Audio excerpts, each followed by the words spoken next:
እኔማ የመጣሁት ከፈለስጢን ነው። ፈለስጢን ማለት ነው? ፈለስጢን ማለት አላህ ሱብሓነሁ ወተዓላ የሩቅ መስጂድ በማለት ያሞካሻት በነቢዩላህ አደም ከዛም በነቢዩላህ ሱለይማን የተገነባችው ሶስተኛዋ ቅድስቲቷ ስፍራ የኢስራ እና የሚዕራጅ ምድር ነቢዩ ሰለላሁ ዐለይሂ ወሰለም ነቢያትን ኢማም ሆነው ያሰገዱባት የነቢያት መፍለቂያ የመጀመሪያዋ ቂብላ ታላላቅ ሶሃቦች የጎበኛትና ያረፉባት በርካታ የሙስሊም ሊቃውንት የተማሩባት ሀገር ዑመር ረዲየላሁ ዐንሁ በኺላፍነታቸው ዘመን ነፃ ያወጧት ሰላሁዲን አልአዩቢ ድል ያደረገባት ከተማ በይተል መቅዲስ አልአቅሳ ማለት ይቺ ነበረች። አሁንማ ሀገራችን ቅድስቲቷ ከተማችን ባስጠቃቸው በጽዮናዊቷ እስራኤልና በባባውያን ጭቆና ውስጥ ታፍና ትገኛለች።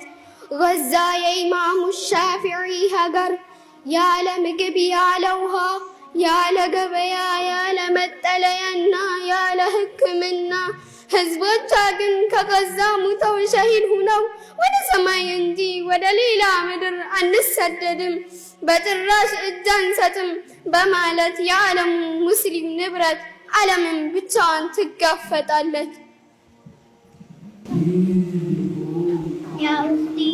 የወደፊት ምኞትሽ ምንድን ነው? ተደማመቅ። የወደፊት መመኘት እኛ እኮ አናድግም፣ እንድናድግ አይደረግም። አያስቡልንም እኮ አያዝኑልንም፣ ይገሉናል። ለሀገሮቻችን ለመስጊዶቻችን ስንል በጨቅላ ሕፃንነታችን እኮ ነው የምንሰወተው። ሱብሃንአላህ፣ በጣም የሚገርመው። ያ ኡኽቲ፣ ይህ ላይ ያለው ጽሑፍ ምንድን ነው? ይህ እጄ ላይ ብቻ መሰለሽ? እግሬ ላይም ሆዴ ላይም በጀርባዬ በሞላ ሰውነቴ ነው የጻፍኩት። የራሴ ስም ነው፣ ፈትሕያ እኮ ነው የሚለው። እኔ ከሞትኩት ፍርስራሹ ስር ወላጆቼ ፊቴን አይተው ባይለዩኝ እንኳ ይህንን የጻፍኩትን ጽሑፍ አይተው አንስተው ከቀበሩኝ ብዬ ነው ያደረግኩት። አላሁ አክበር።